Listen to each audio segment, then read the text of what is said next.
Ciao, bonjour à tous et bienvenue dans ce nouvel épisode de Dans la peau d'un sprinter, l'épisode post-LIFA, j'espère que vous allez bien. Aujourd'hui donc on va pouvoir voir ce qui s'est passé dans les compétitions après les LIFA pour la préparation au championnat de France Open. Bien sûr, avant de débuter cette vidéo, je vous invite à vous abonner. On a dépassé les 400 abonnés. Merci énormément, c'est énorme. Le travail qu'on a fait là depuis 1 an et demi, c'est juste gigantesque et j'espère qu'on va continuer à faire grandir la communauté. Donc n'oubliez pas de partager la vidéo et surtout de continuer à mettre des pouces bleus. N'oubliez pas lundi prochain, sortie d'une vidéo avec Lucas Studio et Pierre Cross. Donc la vidéo va être énorme, vous allez voir que votre Fulminero a fait parler de lui. Donc on enchaîne ce post-LIFA avec tout d'abord le lundi une journée de repos, histoire de récupérer un petit peu.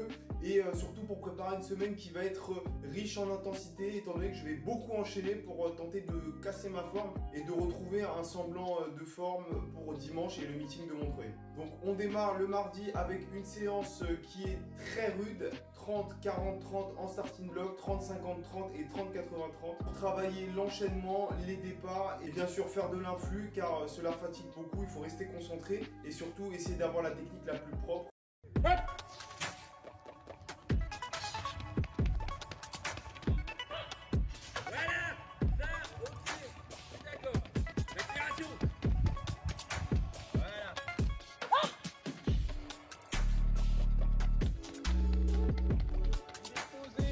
Mercredi, on enchaîne sur le meeting de trappe et un 200 mètres avec pour objectif faire un virage à 110%. Donc peu importe comment je dois finir la course, l'objectif c'est vraiment de faire un virage au maximum et derrière de terminer avec ce qui me reste. Pour ce 200 mètres.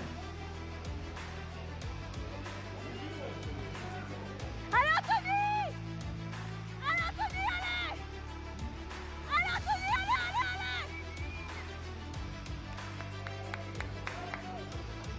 Au final, l'exercice est plutôt réussi. Je termine mon 200 mètres en 22-12. Alors certes, j'ai fait un très bon virage, mais il me manque encore un petit peu, on va dire, de technique propre afin de mieux gérer la sortie comme on peut le voir sur la vidéo et derrière réenchaîner pour être moins manavant en énergie. Du coup, derrière le meeting de Joinville le lendemain, alors ce meeting-là, vous l'avez vu en story sur Instagram et TikTok, c'était une horreur. J'ai mis 1h30 à arriver au meeting. Derrière, je me suis garé à je ne sais combien de kilomètres du stade. Et en plus, on a eu le droit à 1 heure de retard, étant donné qu'il y a eu des problèmes de chronométrage. Donc vraiment, c'était une tannée de coureur. Ça a été très compliqué. Et d'ailleurs, on l'a vu dans le chrono. Donc on tape un vent de face. Et au final, on se retrouve à faire un 11-14. Donc un meeting pour rien, beaucoup de fatigue accumulée. Je regrette d'avoir été. Mais tant pis, on doit faire avec et on se concentre sur dimanche et le meeting de Montreuil. Donc dimanche, le meeting de Montreuil, des superbes conditions, un niveau top français.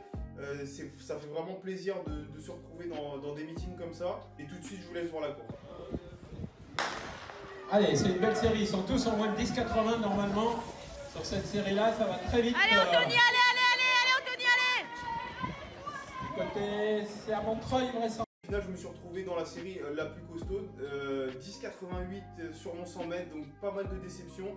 Malgré le fait que je fasse une très bonne sortie, derrière je n'arrive pas à enchaîner et surtout derrière je n'arrive pas à conserver la vitesse assez longtemps pour pouvoir renchaîner. C'est une course sur laquelle j'aurais dû faire moins de 10,80 et peut-être un petit peu encore fatigué de jeudi. Malheureusement, je ne passe pas en finale pour 600e.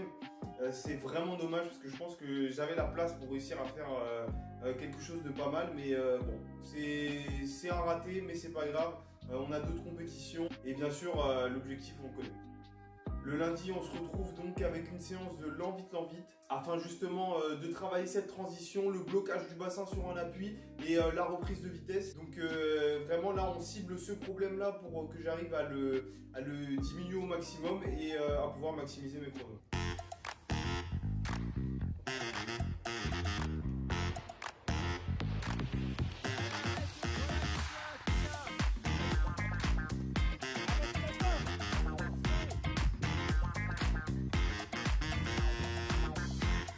Vous Vous avez pu également voir cet exercice sur mon TikTok et mon Insta, étant donné que j'ai démarré une sorte de petit vlog quotidien qui s'appelle le journal du sprinter. Surtout n'hésitez pas à aller vous abonner pour voir un petit peu comment ça se fait. Mardi, rebelote, on refait la séance 30-40-30, 30-50-30, 30-80-30. Donc c'est vraiment une séance qui permet de travailler l'enchaînement et en même temps les départs en bloc. C'est une séance qui va fatiguer mais qui permet de faire en sorte que le cerveau retienne pour enchaîner rapidement sur les départs en starting block.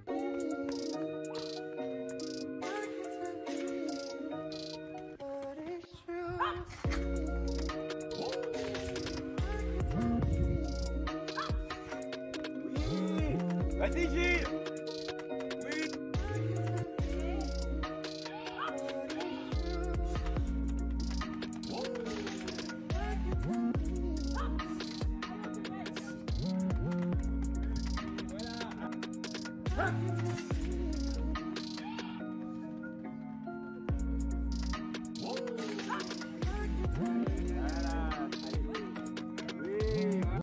Jeudi, donc je devais courir à 200 mètres à la première soirée de Versailles. Malheureusement, il y a eu du retard et je me sentais un petit peu fatigué. Donc j'ai préféré passer cette compétition et dire on vise dimanche et le meeting de nos gens avec un 200 mètres. Vendredi, au final, on a fait un changement de programme. Avec les coachs, on a décidé de tester une nouvelle manière de se préparer pour les compétitions, c'est-à-dire en faisant de la plio avec des charges. Donc voir comment mon corps réagit, s'il arrive à récupérer et surtout si derrière, il répond mieux le jour de la compétition.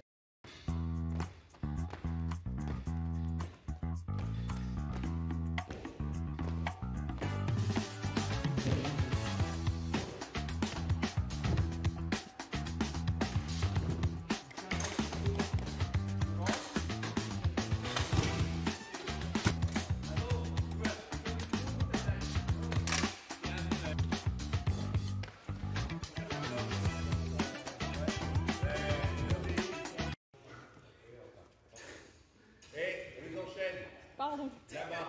Moi j'ai fini. Oui, on est là-bas. Donc on se retrouve le dimanche à Nogent-sur-Marne pour un 200 mètres. Je vous laisse voir la course. Lucio Néolive du pays France, AT 95 pardon. 24-73 secondes.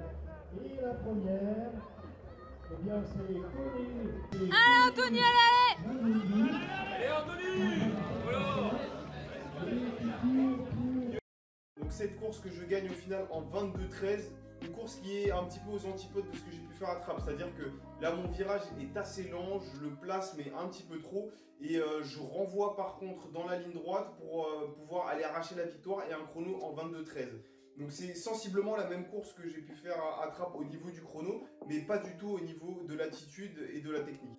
Donc là, j'ai utilisé le gros finish comme on avait pu le voir dans d'anciennes courses comme les 200 en LIFA. Maintenant, il va falloir que j'arrive à joindre les deux courses, donc Trappes et Nogent, afin de faire un 200 mètres qui me permette de retomber de nouveau sous les 21. On se retrouve du coup la semaine d'après avec deux meetings dans la semaine. Le premier à Palaiseau sur 100 mètres et le deuxième à Versailles avec également 200 mètres. Donc du repos le lundi et derrière le mardi directement on va enchaîner sur le meeting de Palaiseau avec des conditions qui étaient plutôt bonnes mais une piste qui rebondit énormément et ça se traduit dans le chrono avec au final un 11,08. Une course qui est pas très belle je trouve, je fais un départ qui n'est pas mauvais mais derrière j'enchaîne pas, je pense qu'on commence à sentir vraiment la fatigue et l'accumulation des compétitions mais c'est ça aussi qu'on cherche. C'est avoir de la fatigue et pouvoir courir relâché et plutôt techniquement dans ces moments où c'est plus difficile. Justement derrière pour pouvoir repréparer un pic de forme pour plus tard dans la saison. Donc le mercredi, étant donné que j'avais un meeting le mardi et le jeudi, on fait du repos. J'ai juste été faire un petit footing le matin et quelques exercices toujours que vous pouvez voir dans le journal du sprinter. Et on se retrouve donc le lendemain, le jeudi, pour le meeting de Versailles avec 100 mètres série finale. Donc je vous montre la série qui a été courue au final en 11-13, donc un chrono qui n'est pas très satisfaisant. Mais j'ai été assez propre techniquement. Malheureusement, je sentis que j'avais des petites tensions musculaires au niveau des ischios. Je sentais que ça tirait. J'ai pas préféré prendre de risques. J'ai quand même couru la finale histoire de voir si j'arrivais à tenir ou pas. Après bien sûr un bon massage. Malheureusement j'ai dû couper mon effort parce que je me sentais pas d'aller arracher un chrono avec l'ischio aussi tendu. Donc on prend pas de risque, tout va bien, et derrière du repos, histoire de reprendre à 100%. Donc je n'ai pas encore les dates pour les prochaines sorties, mais là déjà vous avez pu voir les 3 dernières semaines de travail, donc ça a été beaucoup d'enchaînements, c'est pour ça aussi que j'ai pas eu le temps de sortir d'autres vidéos. J'espère que ça vous aura plu.